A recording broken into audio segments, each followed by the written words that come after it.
ગાંધીધામ ખાતે ભાનુશાલી મહાજનના નેજા હેઠળ ગાંધીધામ યુવા સર્કલ દ્વારા ટુર્નામેન્ટનું આયોજન કરવામાં આવ્યું હતું। આ ઉપરાંત ગાંધીધામ યુવા સર્કલ આયોજિત કરશનદાસ પરસોત્તમ ચાંદ્રા તેમજ હરિરામ પરસોત્તમ ચાંદ્રા સ્મૃતિ કપ સિઝન 2નું આયોજન કરવામાં આવ્યું હતું। તેમજ આ ટુર્નામેન્ટમાં ધારાસભ્ય માલતી મહેશ્વરી, ગાંધીધામ મામલતદાર જાવેદ શિંદી, શહેર ભાજપ પ્રમુખ વિજય પરમાર, નગરપાલિકા પ્રમુખ તેજસ શેઠ,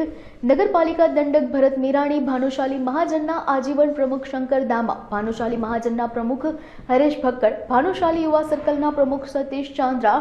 દેશ મહાજનના ટ્રસ્ટી વિનોદ વડોર, અંજાર આદિપુર ભાનુશાલી મહાજન પ્રમુખ નયન હુરબડા તથા નિલેશ ધુકે, ટ્રસ્ટી રમેશ કટારમલ, વસંત ચાંદ્રા, ભાનુશાલી મહાજન કમિટી ગણ તેમજ બહોળી સંખ્યામાં જ્ઞાતિજનો ઉપસ્થિત રહી ટોસ ઉછાળી ટુર્નામેન્ટનું ઓપનિંગ કર્યું હતું।